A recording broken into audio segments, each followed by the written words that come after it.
Now, from the company that brings you pretty much everything on this channel, SMSL has this. The SD793II. I don't name them. It's the SD793II. We're going to go with 2. I didn't know there was a 1. I know there's a 2. And this is a DAC/headphone amp combo. It's a cheap one, too. You're looking at under $70 for this, if the prices don't change. And there's only one small catch. It doesn't have any USB. So it's a DAC, but it's only a SPDIF DAC. It only has fiber optic or coaxial digital. Both of these will, work to it. And what that means is, you probably can't use this on your laptop, because most laptops don't have a SPDIF out. So this means for your if you have a motherboard audio, crappy motherboard audio that you want to avoid, you can still use that to feed this.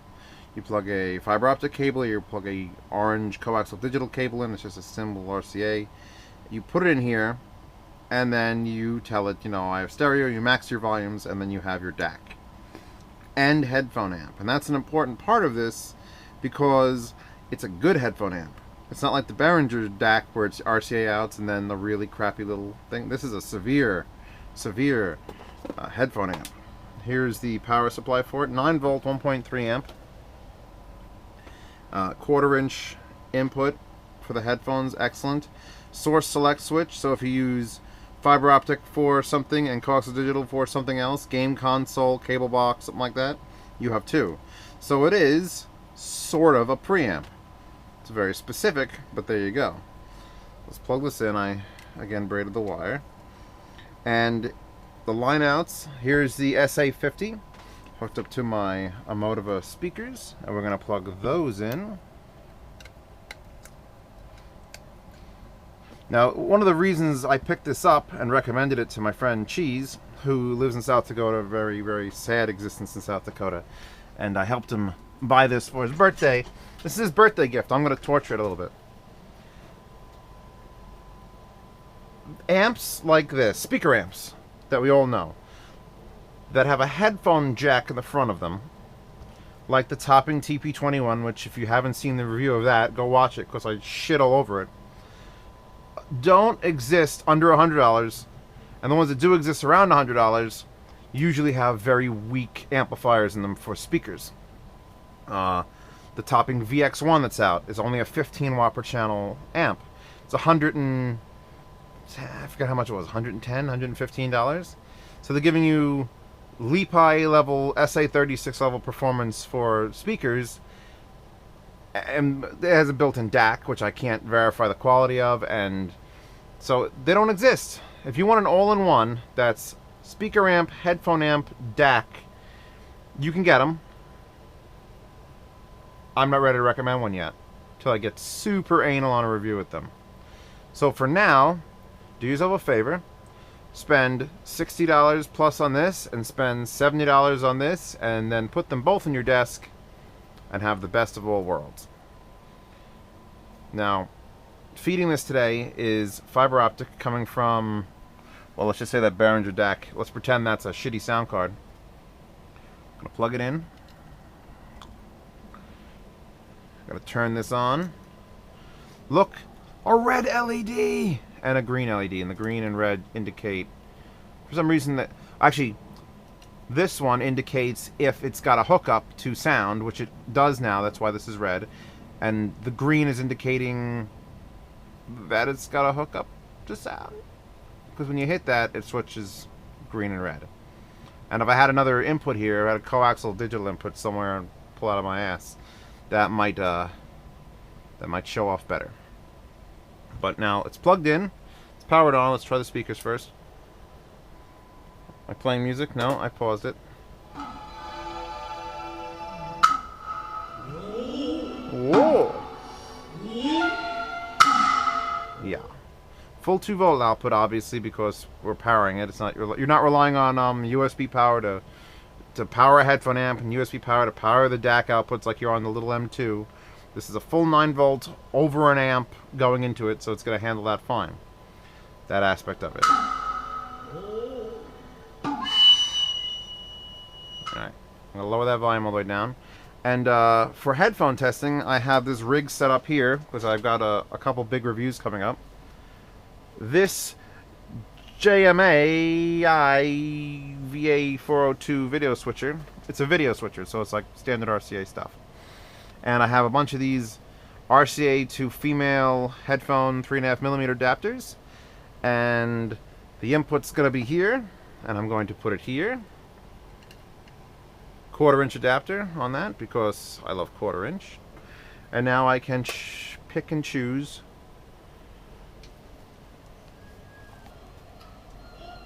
Oh. Oh, that's loud. Did I tell you this is a good headphone amplifier? Yeah. This is good for testing this because I get to do more power required for that. Wow, that's loud. Oof. So about halfway up for the 250 ohm DT770s, where about half power. These are the HE300s. God, those sound good. And here, the king of hard to drive yet easy to drive headphones, the HE400s, which are full planar magnetic.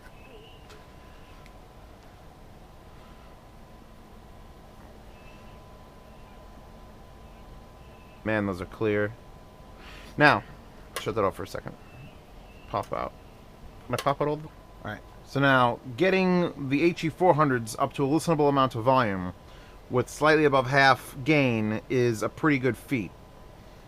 This is not a older FIO amp. This is a real severe headphone amp. Now, I don't know about anything higher than the 400s.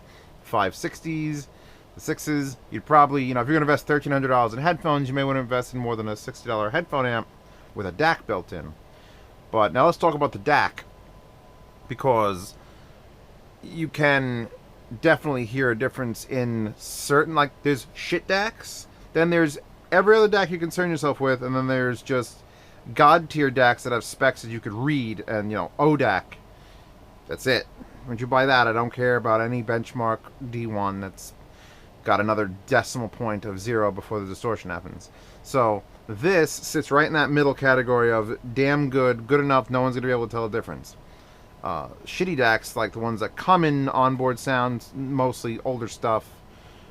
Actually, the original iPhones were actually pretty good, iPods and things like that. But laptop DACs, anything that's super low power, those are there. This sits right in the middle. And you can tell from...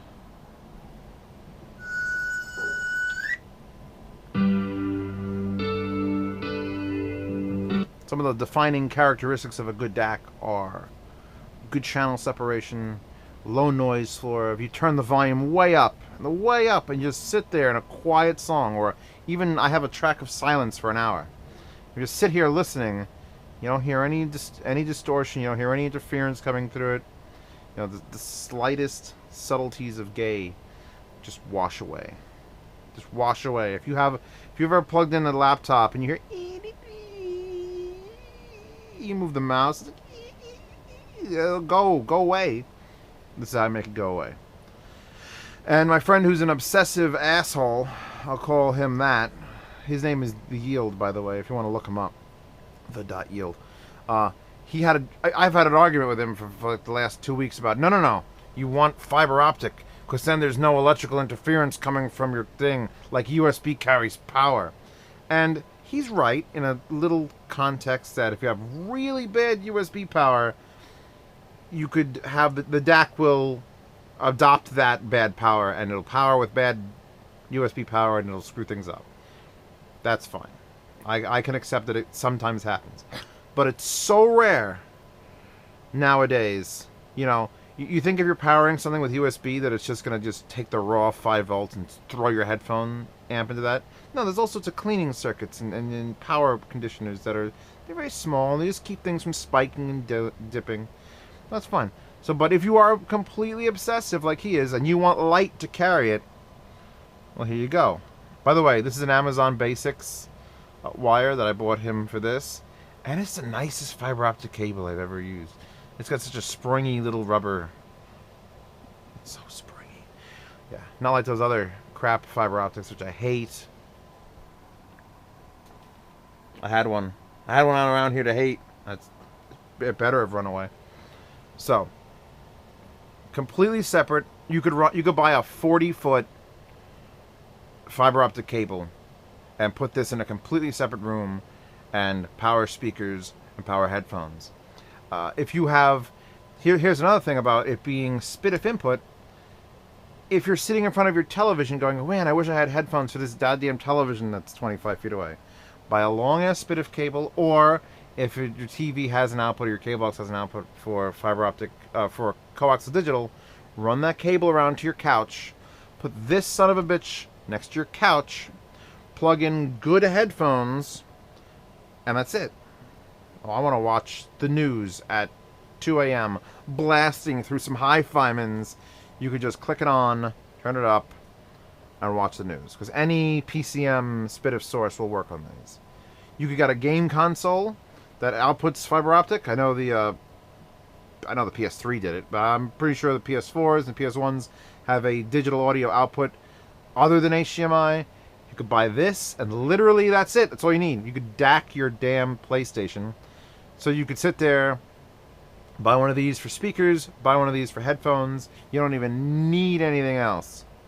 You just run the HDMI straight to your television. You got video. You got a good DAC to run PCM audio, stereo. You can put any size amplifier you want. You can throw a damn Behringer 8500 on the ends of this, and then you could just play good headphones with that source. Just get it over with. Now, another reason I like this is since it's coming off of a SPDIF, it's presumably your onboard sound, you can just shut this off. This no longer gets any signal. You can shut that off. You could turn just this on and play headphones.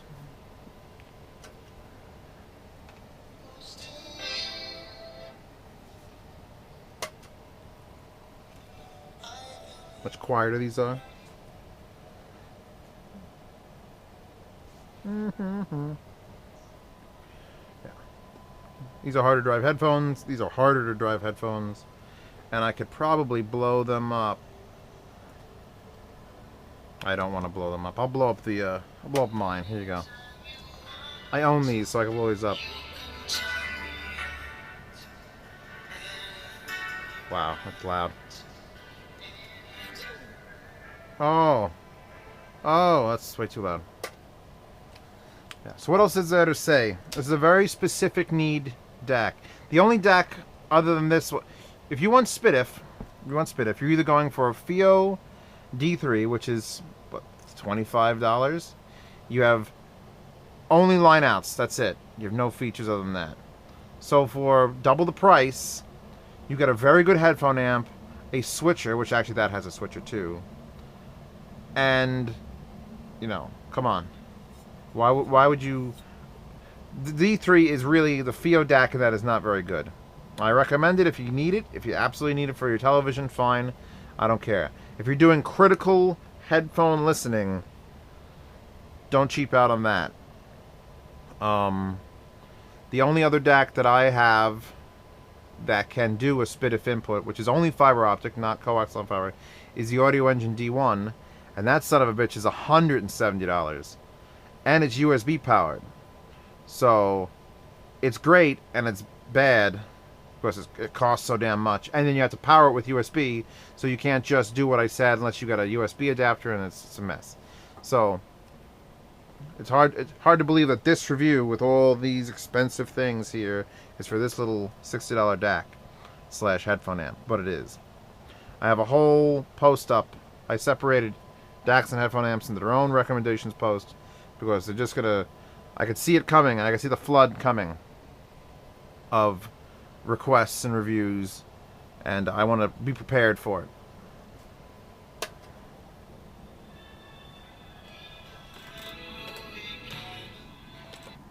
That wasn't next. Yeah, you can't ask for a better setup than this for a desk. Period. If you got here's your desk. Here's your computer monitor sitting there. Obviously, this was moved over, but I have things are going on. And then you could have speakers when you want them, headphones when you want them. You could shut them both off. You could leave them both on. You don't have to have the speaker amp on at all and still use this. Go away, speaker amp. And you can't shut this off and use this. You just have to lower it down. You could leave your headphones plugged in all the time. Wouldn't that be nice? Wouldn't that be nice to never have to unplug your headphones? They're just plugged in. Oh, I want to listen to speakers now. You can lower it down. You can lower it down. Bring this up. Lower that down. Bring this up. Having two separate units is good in that respect. If it was all plugged into one, then again you're going to have that issue of plug in and unplug headphones. Only the Topping VX1, which I'm considering getting for review and to find out if Topping is actually shit, has the button I've been asking for. The speaker switch / headphone switch. So speakers, headphones, speakers, headphones. Well, it only has one volume knob. And in reality, you'd need two. Because that means you turn, if your speakers are super inefficient and you turn it way up, and then you switch to your headphones, and your headphones are super efficient, they may explode. So it's just something to keep in mind. I like separates. Separates are good for me. I like them. Because then I could ever so perfectly set this volume, and ever so perfectly set this volume, and there's no button that's going to make either thing blow up or get louder. So there you go. This is going to South Dakota now. This DAC. And I'm going to miss it when I was doing all this with it. Now I'm going to have to go and get the lowly O2 out to power these monster headphones.